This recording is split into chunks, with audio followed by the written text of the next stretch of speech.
نام خدای گاو چقدر کلان است. ماشاءالله این خو زنده 1300 کیلو وزن داره. چقدر؟ 1300 کیلو. 1300 کیلو وزن داره این گاو. زنده طول کردیم. خب ماشاءالله ماشاءالله.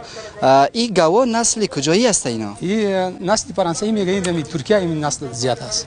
این گاو نسل فرانسوی است اصلا در ترکیه زیاد میباشه این گاو. از این گاو. خب در افغانستان هم از این گاو نگهداری میشه از خارج آوردین؟ این چی لاس بنغار میگه شرکت اونمو کلگی تولیدات میکنه تخم میشه از اونجا میاد. کدام فابریکه چیز کدام فارمی از این قسم گاو است؟ در جلال آباد زیاد است. خب این قیمت چند گفتین شما؟ تصویرش ازمرا جان داشته باش. این رو 4 لک قیمت کردیم یادر. 400,000 افغانی. از 400,000 افغانی. یعنی نزدیک به نیم میلیون افغانی قیمت اینی گاو است. 400,000 افغانی دیگه خیلی یک پیسه کلان است. اگر 400,000 افغانی در این وقت‌ها یگان وطندارا ازدواج میکنه عروسی میکنه پیسه عروسی که مردم پیدا میشه مردم از میاد دادن از دادن از یا میخره برای قربانی پارسال یک نفر آمد 11 دانه میره کم گاوا خرید از همین گاو 11 دانه یک نفر خرید یک سرا بود یک دانه 3.5 لک خرید. خب ماشاءالله این گاوا که شما 400,000 افغانی قیمتش میگین آخر چند میدین؟ آخرش شاید یک 3.5 لک بدیم تا 3,50,000 افغانی.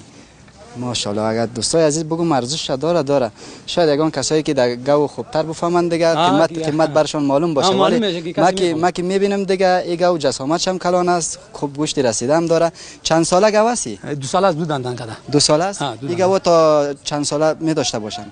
یا 4 و 5 میرسه. یعنی تا 10 سال میرسه که عجلش نباشه هر وقت میرسه. خب اگر سالشون بلند شود از این کده جسامتشون کلان میشه تو بیخی شاید 1500 1600 کیلو میرسه زنده. ماشاءالله. از این گاوا قیمت ترین گاوی که شما فروختین چند بوده؟ والا پارسال 3.5 لک سودا کردیم تا ولی از این بلند گاو سودا نکردیم. مثل اندازه پارسال امسال. همین دو گاو بود. اینا فکر میکنم نو آوردین دمال بازار. نه پری روز آوردیم. پری روز آوردیم. خب اینا دوستای عزیز دو دانه است یک دانه صبا میاریم می جورش امیر کم یک دانه خانه است یک شب از این نسل مادگاو هم دارن. مادگاو هم داریم. این خو فعلا نرگاو است. نرگاو است. مادگاو از این تا 30 کیلو 40 کیلو شیر میده. بله دوستای عزیز ماشاءالله هم تو گردن داره که ما اگه دستم بری گردنش بندازم دیگه مطمئنا که دستم از این طرف به اون طرف نخواد رسید.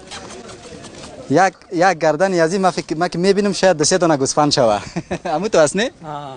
خب ماشاءالله دیگه از امی گاو میشه که از پاکستان میایه حتی بگیم از امی گاو میشه هم کده جسامت از این ماشاءالله کلان است. از اون کده کلان است نه؟ کلان است از هم یک دانه آوردین؟ 2 دانه است. یک دانه شاورد یک دانه صبح شاید بیاریم. خب او هم همین اندازه است؟ بله.